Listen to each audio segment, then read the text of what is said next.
Dude, this girl disrespected my mom. If you guys heard and saw the text messages, I'll show you guys. I don't fucking care, to be honest with you. I'll show you guys the text messages. All right, so this one is from a text that she sent my mom. Asked my brother to go out for his birthday, okay? Because we were not allowed to, like, hang out with him, and he wasn't allowed to come over. So my mom asked him if he wanted to meet her at, like, a diner or a sushi place, just something quick, her and him, so she could give him his birthday present. So my brother says yes, and then a couple of days later, my mom gets this text from his wife, and it's like, you know, did you think he was going to go out with you without his wife? Obviously not. I am his wife. I am his family. And then, you know, she goes on. My mom doesn't respond. And so she goes on the next day. The next day. I mean, it's just psychotic. And, you know, my mom wasn't having a party for him. She just wanted to go out and get dinner. And this wasn't something that was like that unusual because they used to go out all the time. They used to go to the movies and they used to do things together, just the two of them. So there's no reason for her to talk to my mom like this. All right, and then these next ones are my cousin's girlfriend was going to do her makeup for the wedding. And she kind of threw my cousin's girlfriend under the bus before the wedding and told her that, you know, she was saying things about my dress and this and that. And so my cousin got mad and got into a fight with her. And it was like this whole big thing. And he sent a picture of her and her ex-boyfriend kissing that they got off her Facebook. And she called my mom up and they started this huge fight with my mom, you know? So my mom got upset and she hung up on them. So this friggin' psychopath, what she did was she called, you know, started going back and forth in this text battle with my mom. And just like the meanest shit. Like, and you guys could pause this and read these because they're really nasty. And you'll see how she contradicts herself. And here's the funny part. Okay. It says, and I guess you ignored me when I said I tried to dress up. Now listen to this. I have a picture. She I showed me tried a it on picture. myself. I went to the store. She showed me a all this picture. shit Why happened, would you do that? because after this shit happened, Let's listen to that again. I have a picture. She I showed me tried a it on picture. myself. I went to the store. She showed me a After all this picture. shit Why happened, would you do that? because after this shit happened, wait till she went to the I went to the store. So I don't understand how I changed dress. I saw it on her. It's up to here on There's a her. picture right there with her wearing. She went to the store and then now she's lying and saying, you know, I held the dress up to me. I guess you didn't hear me. And it's like, this is what this girl does though. She lies, she twists things, she threatens people. This is her thing. This monster put a picture of her right after my mom hung up the phone with her, puts a picture up of herself holding a gun and goes, love it or something like that. And then her friends are commenting underneath about, and I showed that picture in my other video. Her friends are commenting underneath and they're like, oh, ha ha ha, laughing about it. And that's what this is all about. I mean, who does that? Who fucking puts a picture up? It was a veiled threat against my mom, like her holding a gun. Like, she's sick in the head, this fucking girl. You got to keep in mind, we only knew this girl for a couple of months at this point in time. It's not like we had some long relationship with her. She was only in our lives for less than a year at this point. I think it was about 6 months. And she felt this comfortable to talk to my mom like this. You know, and this is, you know, yeah, now it's 5 years ago, but when my mom got diagnosed with cancer in 2015, it wasn't that, you know, far off from her diagnosis. And so the anger that I had towards her still, because she never apologized or acknowledged her wrongdoing, it was pretty intense.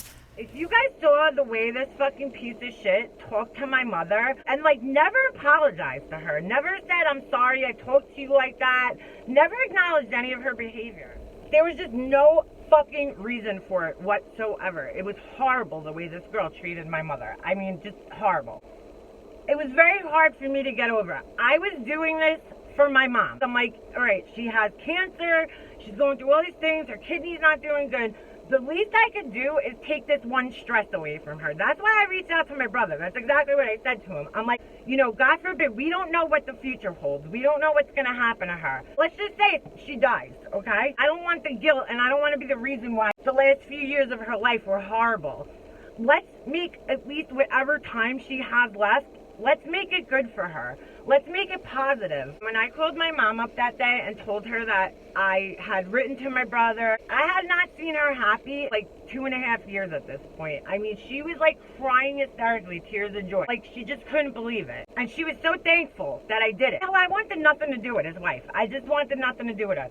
But to make my mom happy, even after the way this girl fucking treated her, I was willing to suck it up to make my mom's life a little less stressful. Just a little less. This girl destroyed our family. You know, it's not like she just like was mean. She destroyed our fucking family. So we go to my mom's house, and that's the first time my mom saw her 2 grandkids together. And I was trying so fucking hard to be cordial. I mean, really hard. His wife, I just can't fucking stand her. Her personality, we are just not compatible. I'm not compatible with this girl. I'm just not.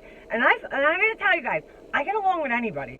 And she's the only person I could really say that I fucking hate. That I like actively hate. Because what happens from this point on, it's fucking mind-blowing. It really is. I think like a month goes by. We're in like the end of March. And my aunt is still talking about this whole second opinion at Sloan Kettering. I had brought it up to my mom. And my mom just didn't seem interested in it. You guys have to understand, again, from caretaker's point of view, like, I didn't want to nag her and force her, because I know with my mom, when I do it, you know, I nag her and force her, she is resistant. She gets really resistant. So I was like, I'm not going to nag her. I'm not going to fucking bother her about it. I don't think it's that out of... I didn't think that the doctor saying 3 months for scans was a problem. I really didn't. I didn't think it was a problem. I think that's standard practice. You know, so I'm talking back and forth with my aunt. I got a phone call from my mom one day. My mom's like, oh my God, Leanna, you're never going to believe this. I'm like, what? She's like, oh, you know, your brother and Satan were just over here. She's like, Satan did all this research, you know, on Sloan Kettering, and she got all these doctors' numbers, and she wants to bring me for the second opinion, and da-da-da-da. And I'm like, at this point in time, like, I hadn't discussed it with my brother because, like, in my head, I was waiting for my mom to be on board with it first, you know? And I'm not saying he shouldn't have known, but, like, he was not helping out. And he didn't seem very interested at this point in time in my mom's, like, medical shit. I wasn't sitting around thinking about him. My same 2 aunts who were egging me on the day of my mom's surgery to not volunteer information to him. One of them, Betty, I found out she had emailed my brother. I forget how. And like, but she emailed him separately, and I thought it was really weird. I forget like the whole, how this all happened exactly, but I remember that there was an email and she sent it to him separately. When him and his wife show up at my mom's house, and his wife is acting like she's the one who thought of this, and she's the one who got all the phone numbers and everything, I didn't know what to say. This girl walks into my mom's house and she acts like she's the one who did all the fucking research. It wasn't her. It was actually my aunt and my cousin. How do you do that? How do you take credit for what somebody else did? So I tell my mom, I'm like, Ma, I'm like, she's not the one who thought of that. Oh, I felt bad actually telling her, but I was like, you know, I wanted my aunt to get the credit for it. My cousin. At the time, I didn't know my cousin researched. I found this out like way after, but this was like a thing that was going on. My aunt was talking on the phone with my brother's wife, right? This was going back to before my mom's surgery even, because my Aunt Debbie told me. She was like, yeah, Aunt Betty was on the phone with Satan. I don't know why she's on the phone with her. My mom used to get like fucking livid. She's like, why are you on the phone with her? There's no reason for you to be talking to my son's wife. Like, so weird. My mom doesn't call her kids like significant others. My mom had confronted her at one point in time. They're straight out that she thought, you know, you have issues with Leanna and I know what it's about. And of course she denied it because that's what she fucking does. Don't sit there and deny it and then be passive aggressive and treat me like shit behind my back. Like, my aunt just went, the way she goes about things, like, very sneaky. She emails my brother about this second opinion at Sloan Kettering, and she sends my brother his own, like, special email, and then I get, like, put on a chain with other people. Oh, and it's so funny, because me and my husband, we kind of suspected this. Over the last 2 years, before my mom got sick, while she was, like, totally fine, before we even knew about the cancer or anything, you know, and my mom wasn't talking to my brother and his wife, and we saw how controlling his wife was over him. My mom started to get really nervous, and looking back now, I don't know why. His wife is very money hungry. It's all she talks about is money. This girl's obsessed with money, okay? Like, when you hang out with her, all she does is talk about money and how much things cost and how she goes on vacations. Like, she's just like a braggadocio. I hate people like that. She's like, you know, oh, I had an Audi and I had this, and who gives a shit? Those aren't the kind of things I want to know about you. Tell me who you are as a person. Where'd you grow up? Like, how many fucking brothers and sisters do you have?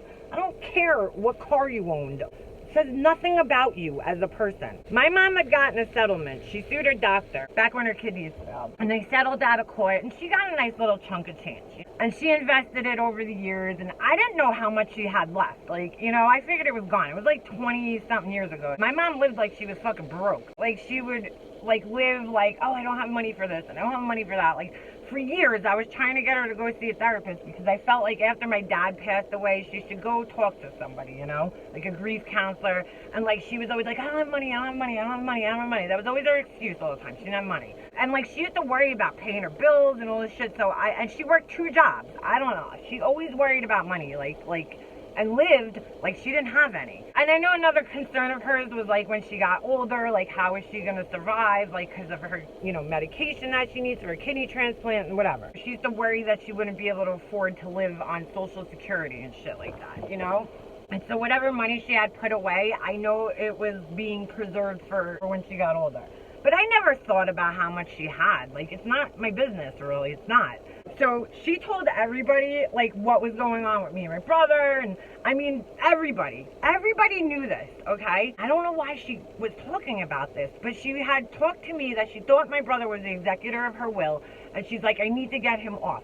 Because you know that bitch is going to fucking control everything. And I don't want that girl controlling my shit. And then all of a sudden, they got in a fight one time, and my mom called me, and she was like, I'm just thinking of taking him off my will altogether. I don't want that fucking bitch having my money, and da-da-da-da-da. And I swear over my son. At this time, me and my brother weren't talking, you know? And I'm like, if you do that, if you really want me to talk and have a relationship, like, one day after you're gone especially, if you take him off the will, he's just gonna hate me. So I'll give him half anyway. At that time, I truly felt like that. Now, she should have fucking taken his ass off. After what he fucking did to her and put her through in the last couple of months of her life, she should have fucking taken him off. Because that motherfucker is lucky he even got a dime.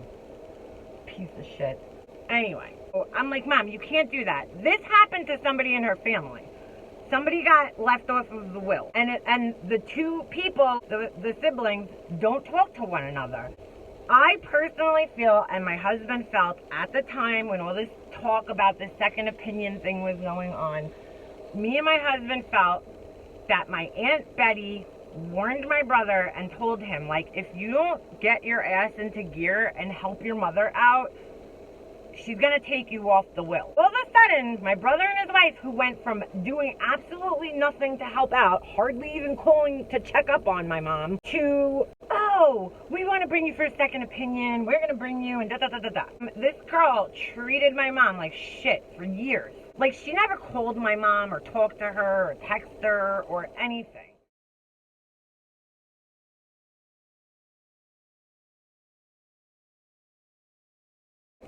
All of a sudden, she's like trying to like be my mom's best friend. She's doing research about the doctors and the cancer. I've seen nothing but negative from this girl. So, of course, I'm going to question her motives after treating my mom like garbage for 2 years. I'm going to be like, why all of a sudden, now that she has cancer, do you want to be her friend? I think that my aunt warned him. I later found out that's exactly what happened. I was not comfortable talking about this kind of shit with my mom. Like, I just didn't feel comfortable talking about it. I don't talk about people's finances. I just don't. I never asked my mom about her financial situation. So anyway, alright, so fine. My brother makes the whole appointment and all this shit. And I'm like, you know what? Let him fucking do it. It's about time he fucking does something. So I'm like, let him handle this. he makes the appointment, he calls the doctor, doesn't even tell my mom about the appointment. My mom found out about the appointment that he made because they called her to confirm it. Now looking back on this, I think he was doing this so that he could figure out exactly what was going on. So he's collecting all of her medical data. He makes the appointment.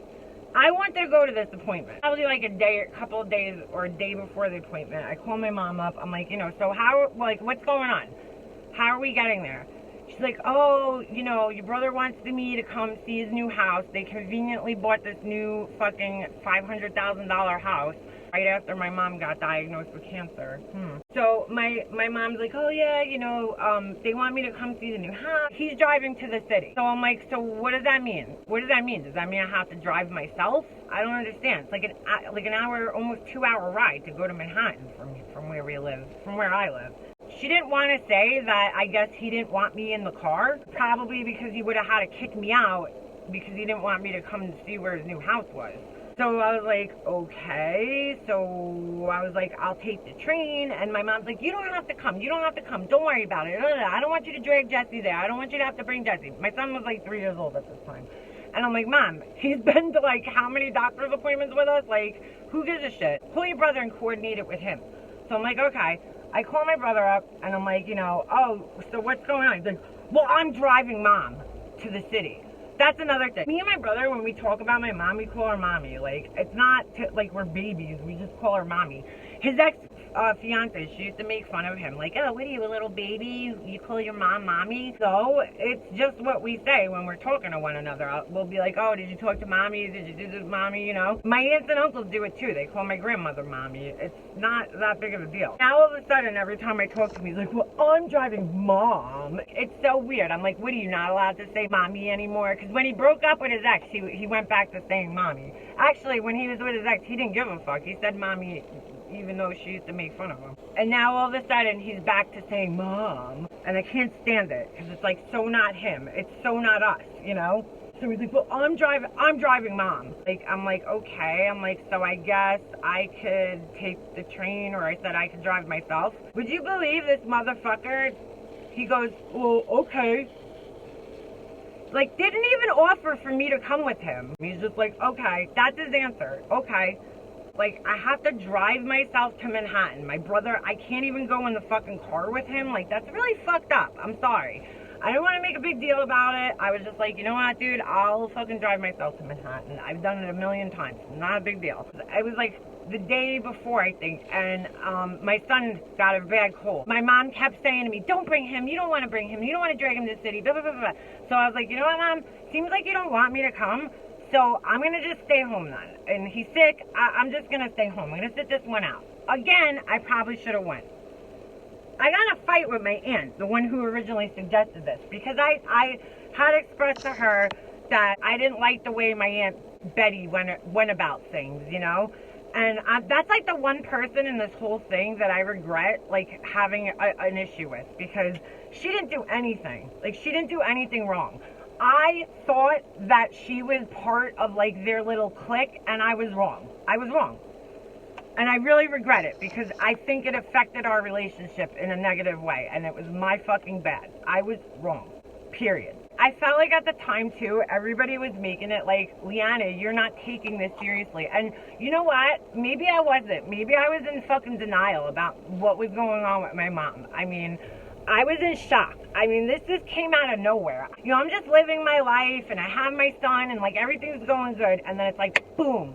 I hit a fucking wall. My mom has fucking cancer. Maybe I wasn't accepting it and accepting the severity of it, but I felt like everybody was almost making me feel like if she died, it's going to be my fault. And here it is at the same time. I'm doing everything I can to help her. And I'm the only one really doing anything to help her. I'm over there every day. I'm helping her go food shopping. I'm doing her laundry. I'm helping bathing her. I'm cleaning out her fucking wound.